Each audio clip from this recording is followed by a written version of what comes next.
అదే అదే సార్. నిజంగా అంటే ఇందాక చెప్పినట్టు సార్, దాన్ని కొంచెం మనం ప్రొజెక్ట్ చేయాలంటే వాళ్ళ స్టైల్లో, వాళ్ళ స్టైల్ అని ఎందుకంటే వెరీ న్యాచురల్గా ఉంటుంది కదండి. నా దాంట్లో చిన్న డ్రామా ఉంది, అంటే పర్ఫార్మెన్స్లోనే చిన్నగా ఆర్టిఫిషియాలిటీ ఉంటుంది ఇప్పటికి కూడా. అది వద్దనుకున్నాం సార్ ఈ సినిమాకి. అంటే ఆ క్యారెక్టర్ ఒక లాయరు, ఆడు క్రిమినల్గా ఉంటే ఎలా బిహేవ్ చేస్తాడు వెరీ న్యాచురల్గా అన్న దాని గురించి మొదట నాకు సెట్ అవ్వలే. నిజంగా నాకు చేస్తున్నప్పుడు ఓకే దెబ్బ పడిపోతుంది, మనోడు ఎలా చూస్తున్నాడు అర్థమైపోయింది నాకు. సో అప్పుడు గ్యాప్ 1 month తీసుకున్నాను సార్. 1 month ఆఫీస్లోనే నేను ప్రిపేర్ అయ్యాను. సో అది నాకు ఉపయోగపడింది తర్వాత సినిమాలకు కూడా. అంటే ఈ సినిమా కథను డ్రైవ్ చేసే ఎలిమెంట్స్ ఏంటండి సార్? ఫస్ట్ నా character public prosecutor, criminal lawyer, but crimes జరుగుతూ ఉంటాయి. సో నా క్యారెక్టరు డ్రైవ్ చేస్తూ ఉంటుంది. ఓవరాల్ కథలో ఎవడు వెళ్ళను అనేది కథ చెప్తున్నప్పుడు నేనే కన్ఫ్యూజ్ అయ్యాను. ఇప్పుడు కథ చెప్తూ ఉంటారు కదండి, ఇప్పుడు లాస్ట్లో ఏమవుతుంది, ఎవడు వెళ్ళను అన్నది అంత నాకు నచ్చిందండి. సో నా క్యారెక్టర్ డ్రైవ్ నాకు చాలా బాగా నచ్చింది. ఓవరాల్గా సినిమాని మళ్ళా మన కమర్షియల్ యాంగిల్లో ఎలా ఉండాలి, తెలుగుకి ఎలా యాప్ట్ అవ్వాలి అని మొత్తం మన తెలుగు ఇష్టం కాబట్టి అండి, తెలుగు పచ్చడి, తెలుగు సినిమాలు బాగా ఇష్టం, బాగా తింటాడండి, అంటే బాగా ఫుడ్ ప్రియుడు. సో దానివల్ల ఇక్కడికి వచ్చేసి ఇక సినిమాలు చేయడం, ఈ కథని నాకు చెప్పడం జరిగిందండి. సో ఇది నాకు ఉపయోగపడుతుంది చాలా, అంటే ఆర్టిస్ట్గా ఉపయోగపడుతుంది నాకు. మెయిన్ ఈ గ్యాప్ని అది ఫుల్ఫిల్ చేస్తుందండి, నాకైతే నమ్మకం ఉంది. Good luck sir. Thank you అండి. Self Hemamalini here. సో చాలా మీరు కూడా ఇందాక నుంచి చెప్తూ ఉన్నారు ఈ సినిమా నాకు బెస్ట్గా నిలుస్తుంది, నాకు కాన్ఫిడెన్స్ ఉంది అని చెప్పేసి. సో అదైతే కనిపిస్తుంది. బట్ క్వాలిటీ పరంగా బాగుంది అని అన్నారు. బట్ ఇక్కడ మేము విజువల్గా చూసిన ట్రైలర్ మాకు అంత క్వాలిటీ పరంగా ఇంపాక్ట్ అయితే రాలేదు. I'm so sorry, I'm saying straightly this. అంటే మేబీ ఇక్కడ ఏమన్నా ప్రాబ్లం ఉండొచ్చు కానీ, బట్ ఆ కన్ఫ్యూజన్ అన్నది మాకు చాలా క్రియేట్ అయింది ఈ ట్రైలర్లోనే. ఏంటి ఏదో జరుగుతుంది ఇక్కడ, ఒక స్క్రీన్ ప్లే అన్నది చాలా డిఫరెంట్గా ఉందన్నది అయితే తెలిసింది అది చూడంగానే. ఐ హోప్ మీకు ఆ కాన్ఫిడెంట్ కూడా నేషనల్ అవార్డ్ విన్నింగ్ టెక్నీషియన్స్ ఉన్నందుకు ఆ కాన్ఫిడెన్స్ వచ్చిందా, లేదా కథ పరంగానే అంత కాన్ఫిడెంట్గా ఉన్నారా? లేదు, ఫస్ట్ మీరు అడిగింది క్వాలిటీ గురించి. ఇక్కడ మనం వాట్సాప్లో ఫార్వర్డ్ చేసే ఫార్మేట్ ఉంటుంది కదండి, దాంతో ప్లే చేసాం. సో యాక్చువల్గా క్యూబ్లో మనం ఫార్మేట్ చేసింది కాదు, ఇది మహా అయితే ఒక 7 MB 10 MB ఉండే ఫార్మేట్. సో అప్పుడు అందుకే టెక్నికల్ ప్రాబ్లం అయినా అలానే ఇక్కడ ప్లే చేయగలండి, మన లేకపోతే మన క్యూబ్లో లోడ్ చేసి చేయాలి. సో అదంతా పెద్ద ప్రాసెస్. ఇప్పుడు నెక్స్ట్ చేస్తున్నారండి, అది రెక్టిఫై చేశారండి. అంటే మీరు అడిగిన క్వశ్చన్, ముందు కథ తర్వాత టెక్నీషియన్స్ వచ్చారండి. కథ చెప్పిన తర్వాత ఈయన అన్నయ్య ఇప్పుడు ఈ కథకి ఎవరు సముద్రగన్ గారు తీసుకుందాం అంటే, సముద్రగన్ గారు అనేవాడు నేను. లేదు, ఫోన్ చేశారు, సముద్రగన్ గారు దీంట్లోకి జాయిన్ అవ్వడం జరిగింది. అలా రాజీవ్ రవి గారు అని పేరు చెప్పగానే, రాజీవ్ రవి గారు నాకు ఎలా తెలుసండి, గ్యాంగ్స్ ఆఫ్ వసేపూర్ నాకు చాలా ఆల్ టైమ్ ఫేవరెట్ ఫిల్మ్ అండి నాకు. అంటే అప్పుడు మనకి డివిడీలు అంటే ఒక 10 years 7-8 years బ్యాక్ డివిడీస్ ఉండేవి. డివిడీస్ మేకింగ్తో సహా కొన్నాను నేను.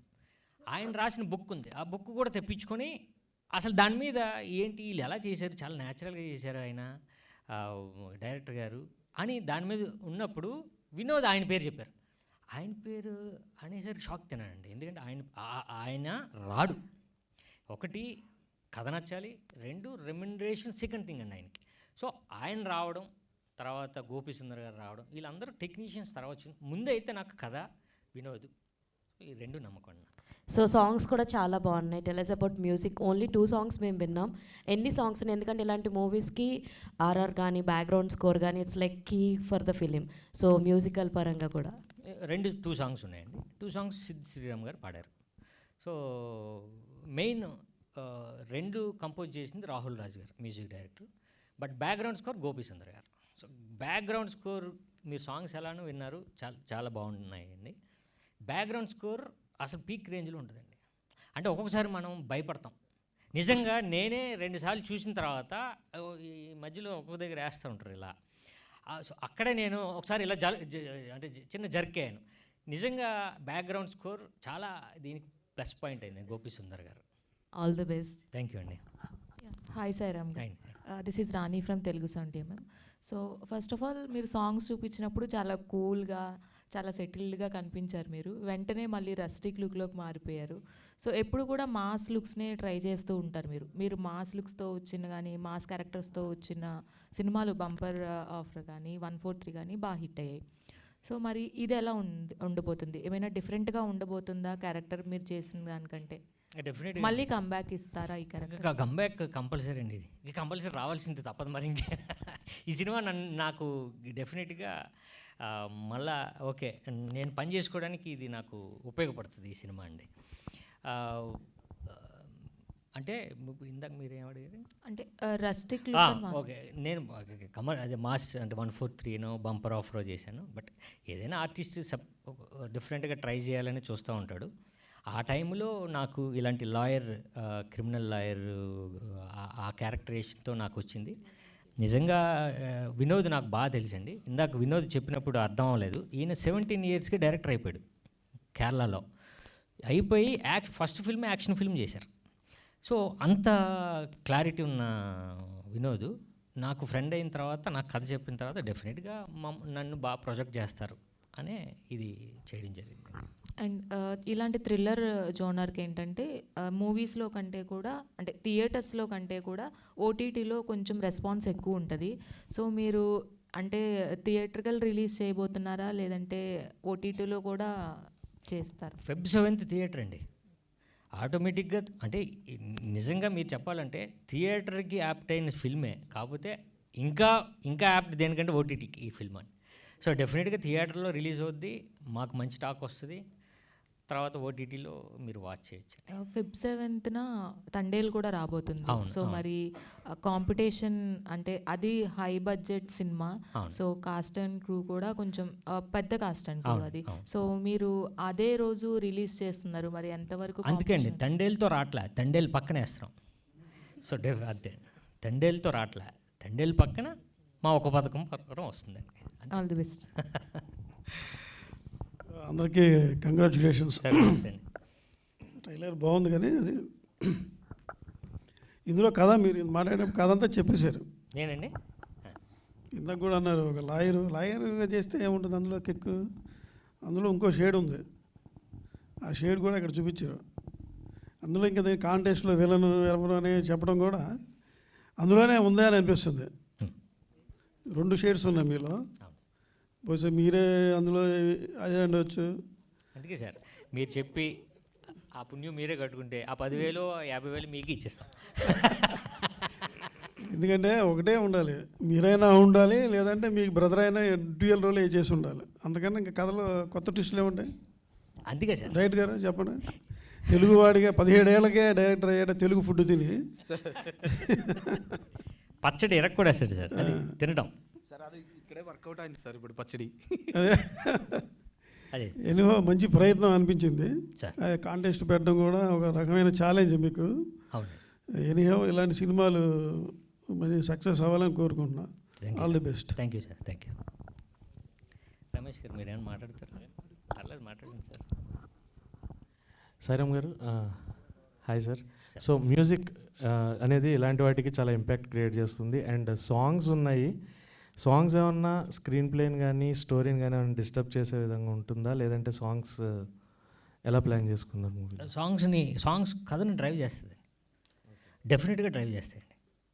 ఫస్ట్ హాఫ్లో సెకండ్ హాఫ్లో వచ్చే ఈ సాంగ్స్ మీరు అన్నట్టు ఒక కథను చెప్తాం, ఆ స్పేస్ ఎందుకు ఉంది, ఆ స్పేస్లో ఏం చెప్తున్నాం కథకి సంబంధించింది, లవ్ స్టోరీ చెప్తున్నామా లేకపోతే ఇంకేమన్నా చెప్తున్నాం అన్నది ఉందండి సాంగ్లోనే బేసిక్గా. మీరు సాంగ్స్ అడిగారు కాబట్టి దీని గురించి చెప్పాలండి. ఫస్ట్ సాంగ్స్ రికార్డ్ అయిపోయాయండి. సిద్ శ్రీరామ్ గారు కాదు, ఇంకొక సింగర్తో మెయిన్ రికార్డ్ చేసాడు, అంతా అయిపోయింది, షూటింగ్కి అంతా అయిపోయింది. సిద్ శ్రీరామ్ గారితో 2 సాంగ్స్ సిద్ శ్రీరామ్ గారే కావాలి అని చెప్పి మళ్ళీ ఏం చేశాడంటే ఉన్న సాంగ్ని సిద్ శ్రీరామ్ గారికి టెంపోలా ఉన్నట్టు మళ్ళీ ఈ సాంగ్ని మార్చారండి. ట్యూన్ అదే బట్ టెంపో మారిపోయింది, అంటే మళ్ళీ రికార్డ్ జరిగిందండి. సో అప్పుడు 2 సాంగ్స్కి ఆయన్ని ఒప్పించడం, ఈ 2 సాంగ్స్ పాడడం, సో మా సినిమాకి ఆయన చాలా ప్లస్ అయ్యారండి. సో డెఫినెట్గా ఈ కథని డ్రైవ్ చేస్తే 2 సాంగ్స్. ఈ మధ్యన ఇలాంటి సస్పెన్స్ థ్రిల్లర్ డ్రామాలు చాలా ఎక్కువ వస్తున్నాయి అండ్ మీరు స్కీమ్ పెట్టారు అది కాంటెస్ట్ ఒకటి, బట్ ఈవెన్ ఓటీటీ వచ్చిన తర్వాత ఈ లాంగ్వేజ్ కాదు అన్ని లాంగ్వేజ్లో కూడా జనాలు అలవాటు పడిపోయి మామూలుగా ఇంట్లో కూర్చునే వీడు వీళ్ళని వీళ్ళు వీళ్ళని అని చెప్పి ఒక మాట అనేసుకుంటున్నారు. సో మీరు కాంటెస్ట్ పెట్టి ఇప్పుడు what you wanted to say అంటే సినిమాకి జనాల్ని తీసుకొచ్చే పాయింట్ ఆఫ్ వ్యూవా లేదంటే కంటెస్ట్? అదే సార్ ఇందాక నేను చెప్పాను కదా, సినిమాలకి జనాలు తీసుకొచ్చే పాయింట్ ఆఫ్ వ్యూలో మనం చాలా చాలా ప్రమోషనల్ ఐడియాస్ మనకు ఉంటాయి. బట్ ఇందులోనే ఒక ప్రమోషన్ ఉందండి, అది మేము తీసుకున్నాం. డెఫినెట్గా మీరు అన్నట్టు నిజంగా చెప్పండి, మీరు చెప్పాలనే మేము అనుకుంటున్నాం. బట్ మా నమ్మకం ఏంటంటే, మా స్క్రీన్ ప్లే నమ్మకం, మీరు ఎక్కడో చిన్నది మిస్ అవుతారో అనే నమ్మకం ఉంది నాకు. సో డెఫినెట్గా మీరు చెప్పి ఆ డబ్బులు మీరు గెలుచుకోవాలని నేను మనస్ఫూర్తిగా కోరుకుంటున్నాను. బట్ మా నమ్మకం ఏంటంటే చెప్పలేరు, అది లాస్ట్ మూమెంట్ వరకు. నిజంగా మనం అమెజాన్ కానీ నెట్ఫ్లిక్స్లో కానీ అందరికీ తెలిసిపోద్ది ఈయన వీళ్ళని. మీరు లాస్ట్ మూమెంట్ అంటే 10 minutes ముందు వరకు మీరు చెప్పలేరు.